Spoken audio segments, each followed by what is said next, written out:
What's up, Desktopers? Xavier Wills here for Desktop Bodybuilding, and in this huge bodybuilding news video update today, we're discussing Lee Priest Physique updates at 50 years young, what it would take for him to get back up on stage, Brandon Harding update at 7 weeks out as he goes for his pro card, 2-week out physique updates from Quinton Eriya, Joe Mackey, Rickey Moten and Nathan Epler, Roman Fritz looking ready at 7 weeks out, Flex Lewis Health and Physique updates, is he below his stage weight, Hadi Choopan and William Bonac, their biggest yet, should they be Mr Olympia frontrunners? Samson Dauda at 320 pounds, is he a top 6 threat? Is Flex Wheeler okay after a concerning post? Plus Kamal Elgargni moving to the open from the 212 after becoming a 212 Olympia champion just a couple of years ago. Will he win in Tampa? Plus how will he do it in the opens if he does the Olympia? All that plus much more coming up in this video, guys. I hope you enjoy it.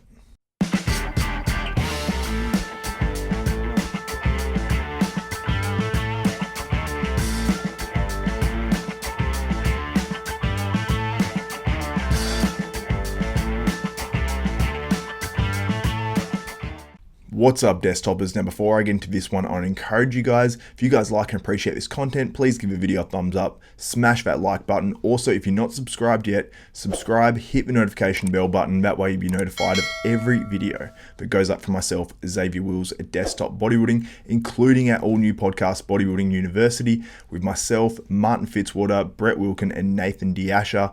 It's actually really picking up at the moment. I want to thank you guys as well for getting in the comments, asking questions, and all that good stuff. I think after about a day and a half, we've got about 10K views on the latest podcast. We're hoping to grow that and get up towards, 20, then 30, then 40, then 50, and really grow this into something big. And your guys' support has really been helping, as we've only had, I think, 5 or 6 episodes so far, and it's really starting to grow. So thank you guys so much from that, from all of us at Bodybuilding University and Desktop Bodybuilding. But let's get straight into this one, and we'll discuss Brandon Harding first at 7 weeks out. He's obviously competing as well to try to win his Classic Physique Pro card, and the dude has a great physique, honestly. He's very transparent about everything he does in terms of gear, in terms of supplements, in terms of nutrition, his training, all that sort of stuff. So you really know the blueprint to what he's doing to try to win that IFBB Pro card in the Classic Physique. I've got to say, he looks pretty damn good at 7 weeks out. I remember last year he came in a little bit flat. He sort of overdid it. He did the classic thing that everyone does at least once in their career, where they just push conditioning, and say, I'm going to be the most shredded guy on stage. And sometimes it actually is to the detriment of some of these bodybuilders, and he came in a little bit flat, and I think he could have been better last year. But I think he's learned from that. He looks at a good spot right now. He looks in good condition at 7 weeks out without being, too sort of dieted down at this point. He maybe looks slightly flat in some areas of his physique, but he's really tall as well. So he almost resembles a Logan Franklin type physique. So you can sort of see in his front shots, he's got the great, rib cage and vacuum, and it sort of all flows very, very well. He even has great quads and great adductors on those front shots. When he turns to the back, he's a little bit more slight in the legs. For whatever reason, the adductors don't poke out as much on the back shots. But overall, he's pretty damn complete. He'd still fill out his physique a little bit more, I think, to become pro level, doing really well in shows. And he'll still do really well in pro shows, in my opinion. Just say he started a prep for next year, I think he could do really well straight off the bat. But let me know what you think in the comments below about how Brandon Harding would do and how he will do when he eventually turns pro and competes in the Classic Physique as an IFBB Pro. In our next physique update, we've got a bunch of guys 2 weeks out of that Tampa Pro, and one of them is Quinton Eriya, who's looking fantastic. As you can see this photo here, just the shoulders look crazy, the arms look crazy. The midsection's super small and tight. He's got crazy quads. He really is almost like the template of create the perfect bodybuilder. You create Quinton Eriya. And it's sort of a bodybuilder that everyone wants to look like as well. Just an absolute freak. And in this recent video too, he is just looking crazy. He's looking like he's going to be doing damage this year. Will he have that crispness and that hardness and that maturity to his muscle yet? Or will that still take a few more years? I'm not sure. But in reality, he's got all the tools and all the gifts, and it seems like he's got the hard work as well to really, really do well as an IFBB Pro. Not just do well, but advance to those high levels where he can potentially win a Mr Olympia. And I think a lot of people will say the same about Quinton Eriya at this point. He came second last year, almost qualified for that 2022 Mr Olympia, and I still think he has a lot of potential in his physique to continue to mature and get harder, because he's only in his 20s. And I think he has a huge future. And pretty much for the way it's looking right now, the future is sort of now for him. Not in terms of winning a Mr Olympia, but in terms of doing really well and potentially qualifying for that 2022 Mr Olympia. Let me know what you think in the comments below. Will Quinton Eriya qualify for that 2022 Mr Olympia, or will it be 2023 for Quinton Eriya? Our next physique update is from Joe Mackey, 2 weeks out of that same contest for Tampa Pro. He's working with Mil Sarchev out of the Dragon's Lair gym, which is Flex Lewis's gym out there in Vegas. He's looking fantastic, really, really crisp, really, really dry actually. And he looks more complete overall. He's got a better back than he used to have. Just everything seems to be working for Joe Mackey. I think it was 900 pounds that he deadlifted this year as well off the ground. And it was pretty freaky with no deadlift suit or anything like that. So Joe Mackey is killing it right now, and I cannot wait to see how he does at this Tampa Pro. The only thing I will say that might hold him back a little bit, he seems to have a hernia just above that belly button. I don't know if the judges will notice it or mark him down on it or not, but that'd be the only real drawback to these physique updates for me, because I think he's looking absolutely fantastic. And let me know what you think in the comments below on that. Now, Nathan Epler is 2 weeks out of that Tampa Pro in the 212s as well. And Nathan Epler never looks crazy impressive in pre-contest physique updates because he is a taller 212 guy, so when he stands by himself doesn't look quite as big, but he did very well at last year's Olympia. I believe he placed 5th actually. So, if he's improved on that last year's package, he's going to be very hard to beat at that Tampa Pro. I know Keon Pearson is competing there, but Nathan Epler always crosses his T's, dots his I's, and he's going to have a sort of bigger structure overall than like a Keon Pearson and a few of these other guys.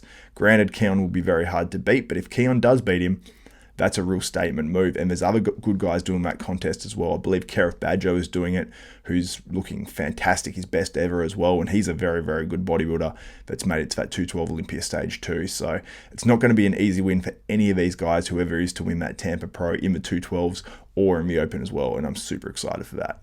Now, another guy in that 212 at the Tampa Pro is Rickey Moten, making his 212 debut from the Classic Physique.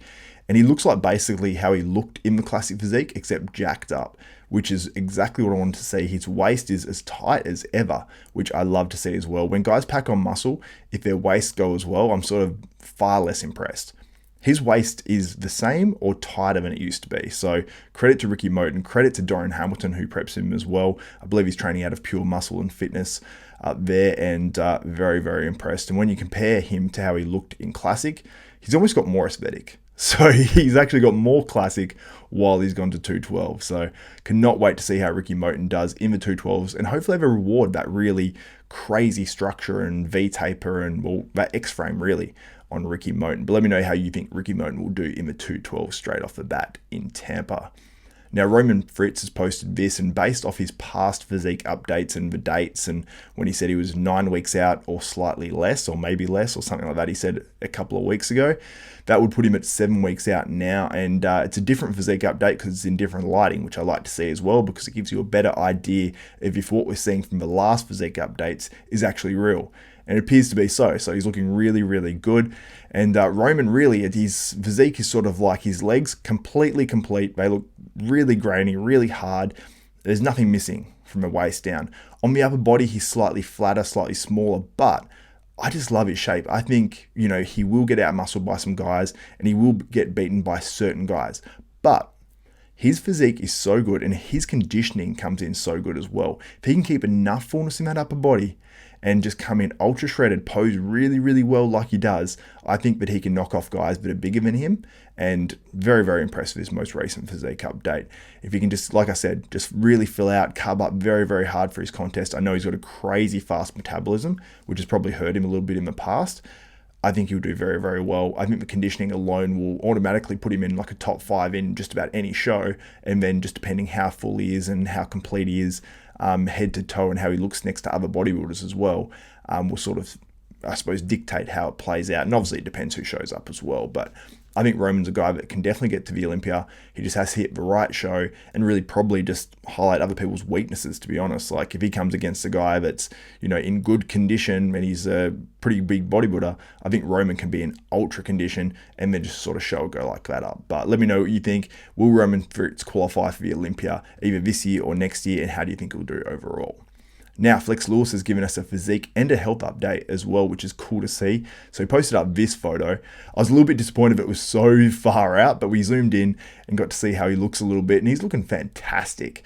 And what he says by his post as well, I'll read it out to you guys. He says, physique and health update. Mixed up cardio today, Red Rock, 210 pounds. So he's actually below that 212 cutoff, which is what he used to compete at. Training 4 times a week, cardio 3 to 4 times a week. Had all my blood work back today and I'm beyond happy. Everything is in range or better. And then he says, in a few weeks, I'll start on some TRT for the first time in 6 months. If you want to believe that or not, I don't give 2 fucks.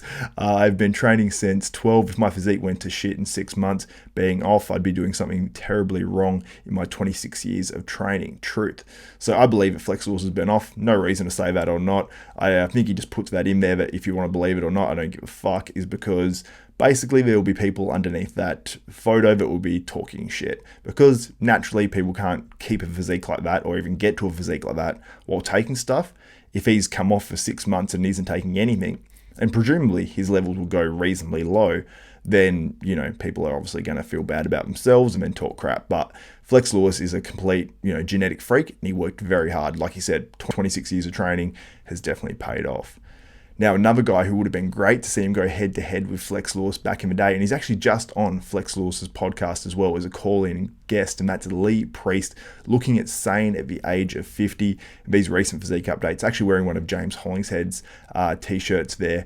Super, super impressed. Like, Lee's always crazy. I do a show with Lee on RX Muscle, and he's just always open and honest about what he does and how he does it and all that sort of stuff. And he's just a legit genetic freak. He's probably even more so than Flex Lewis, because he went over to America and was walking around, not getting any meals, and just still seemed to look the same. Still looked absolutely fantastic.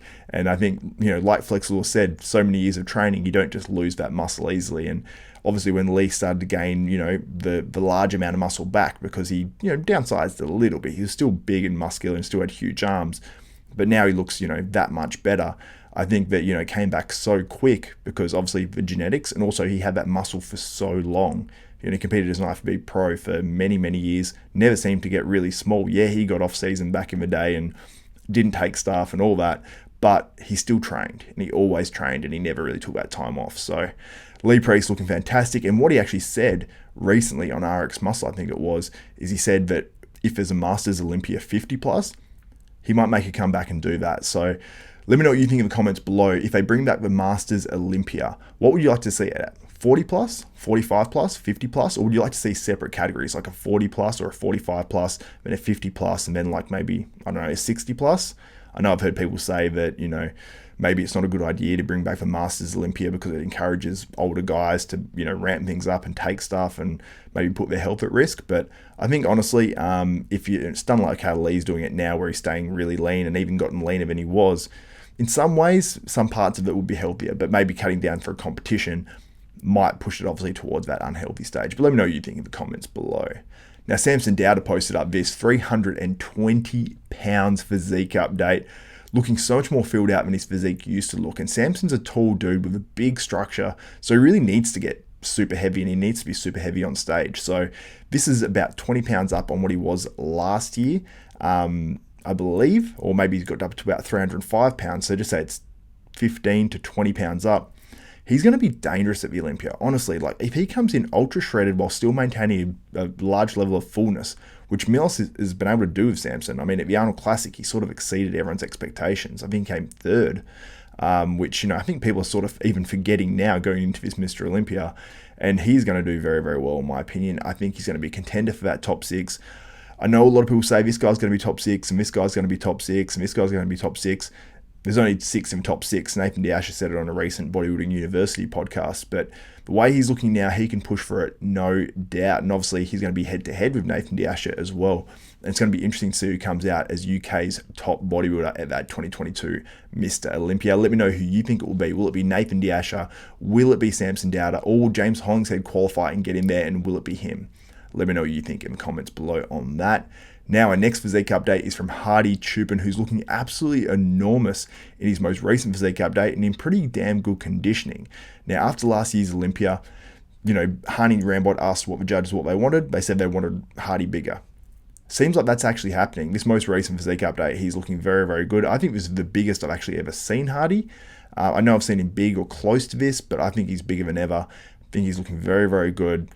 I don't know if it'll be enough to actually win the Olympia, but if Hadi is bigger and in the same condition as last year, do you think he would win the Olympia? Let's say he's 3 to 4 pounds bigger, which doesn't sound like a lot, but on a physique like that, at that level, it actually is a lot. So I'm very, very intrigued to see how Hadi Choopan does at this year's Olympia, because obviously a great coach, he comes in great condition.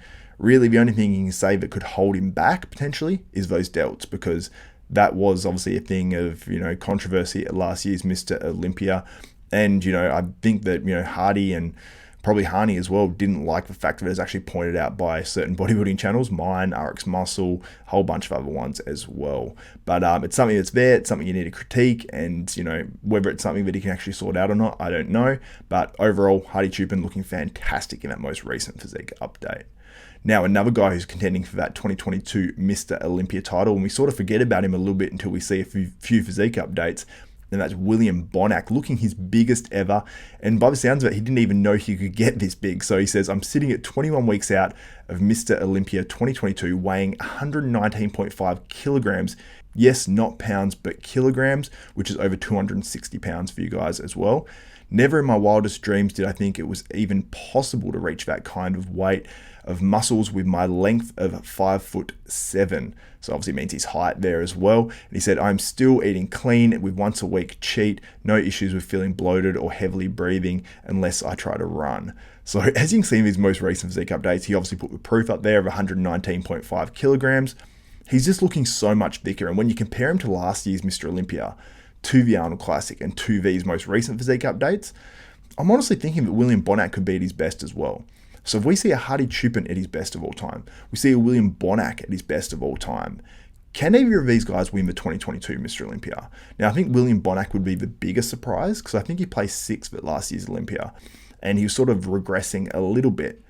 But I think obviously coming into this year's Mr Olympia, I don't think the size is going to be an issue. I did hear in an interview, I believe it was with Dennis James, he said that what he was doing in terms of supplements, special supplements, wasn't as much as perhaps some of these other guys. So it sounds like that's been upped a little bit, working with Chad Nichols, and it seems like it's definitely garnering some results. So cannot wait to see how William Bonac does at this year's Mr Olympia, and I am big raps on him. And there's so many guys that can potentially win this Olympia. You've obviously got Big Ramy, Brandon Curry, you got William Bonac, Hadi Choopan, Nick Walker. The list sort of goes on. You might even chuck in Ian Valier in there with his, sort of new added muscle. There's a whole lot of names that can win that 2022 Mr Olympia. I'm sure I'm missing one crucial name, Derek Lunsford. That's another one as well. So there's a whole bunch of names that could potentially win this Olympia, and cannot wait for it as well, because it's going to be very exciting. Now, Flex Wheeler put up a post the other day on Instagram with a video, and it said in the caption, time to say goodbye to the dreamer. So as soon as I saw this, I was concerned, because I knew Flex Wheeler was in hospital. I believe he's in hospital for about 11 to 12 days when I saw a post go up. I knew he was still in hospital then. So I was concerned straight away, because obviously, being in hospital for so many days, especially because he didn't actually think he's going to be in there for very long. It was meant to be like sort of a routine surgery, and he's going to be out. When you sort of have been in hospital so many times, I mean, I've been in hospital for short stints before, and I was sort of going crazy, and it was only for, 5 days, 6 days, all that sort of stuff. And, you go a bit stir crazy. So imagine being stuck in, a hospital bed and sort of being in pain and all that sort of stuff. And I know because of his kidney issues as well, he can't just take heaps of pain meds and be all good. Obviously that takes a tax on your kidneys. So he has to be careful of all that sort of stuff. So he sort of has to live in pain a fair bit of a time, and it, living in pain changes you, and it makes you sort of different. So I hope that Flex Wheeler is okay. I hope he's able to not be in so much pain as well, because it is obviously, like I said, it's terrible living with pain. So I pray for that. But I did actually see on Dennis James's Instagram live that he did say he was okay. It sounded like he was about to get out of hospital. He may have had a weak moment where he just felt super down and all that sort of stuff. So I just want to say that praying for Flex Wheeler. Leave some nice comments below as well, because it's not nice. But regardless if you like Flex Wheeler or not, we all want to see him get better, because it's not nice to see anyone in that situation. So leave some nice comments and some encouraging comments below, and hopefully we see Flex Wheeler getting better. And I'd love to interview you, Flex. I'd love to talk about your story from back when you used to compete to what you're going through now, and all that sort of stuff in between it as well. I think it'd be great to chat to you. So if you do want to do an interview, I'll reach out to you, and hopefully I hear back. But in our last story, we're discussing Kamal Elgargni moving from the 212 to the Open, and here's what was said on the BPI channel. Yeah, it's good news for them because I'm gonna do the Open. That's sick. I'm not 212, so yeah, that's big news. So I mean, if we could flash it across the replay, Kamal is doing the Open in Tampa, not the 212. So there it is, directly from Kamal Elgargni, and there's no word, I don't believe, whether he's going to be continuing to compete in the Open after this, because he's obviously competing in an Open show, I assume, to qualify for the Open Mr Olympia. I think maybe he's seen the writing on the wall where the top two has sort of been Derek Lunsford and it's been Sean Clarita. Now, he may have got word that Sean Clarita is going to do the 212 again, so he decided, hey, I don't know if I'm going to actually win this back. Sean Clarita is sort of only improving, and he's obviously, I think, 51 years of age now, so he's not going to be improving large amounts each contest. That if he can maintain the same physique for the next couple of years, that's going to be a huge feat. But seems like he's actually going to try to qualify for the Open Mr Olympia and then go and compete in the Open Mr Olympia. And you got to remember, he was not blown away by Derek Lunsford and Sean Clarita. He was a clear third. So I think that, it was a clear top three, and he was a part of that. Sean Clarita went on to win an Open show very soon after last year's Mr Olympia. Derek Lunsford, we see how he looks. And I think Kamal Elgargni has such a level of density and hardness to that muscle, but he'll beat guys that are bigger than him, no doubt about that. So I think Kamal Elgargni can not only qualify for the 2022 Mr Olympia, I think he can place top 10, because not everyone comes in on at the Mr Olympia. Is he going to be a top 10 bodybuilder in the world if everyone's at their best? I don't think so. But based on what Kamal Elgargni can bring to the stage, I think he can be a top 10 Mr Olympia competitor. I have no doubt about that. He's a very good bodybuilder. People forget it. Yeah, he doesn't have the same sweep on the legs that he used to and all that sort of stuff. He's over 50 years of age. But I think his overall conditioning, his level of density, all that sort of stuff, he's not going to come in out of condition. I think he's going to do very well at the Tampa Pro. Probably win it. He's up against some stiff competition. But I'm very intrigued to see how he does against all these guys like Joe Mackey's, Quinton Eriya's and all that. But let me know what you think in the comments below. Is it a good decision for Kamal Elgargni to move from the 212 to the Open, considering we might not have a Sean Clarita and a Derek Lunsford, so it'd sort of probably be his Mr Olympia in 2022? Or do you think it's a good move going to the Open and obviously testing it out and seeing how he does at the 2022 Mr Olympia? Granted, he obviously qualifies as well. Let me know what you think in the comments below about that. And that's it for another huge video, a huge bodybuilding news video. Hope you guys enjoyed this one. So for myself, Xavier Wills, Desktop Bodybuilding, we are out.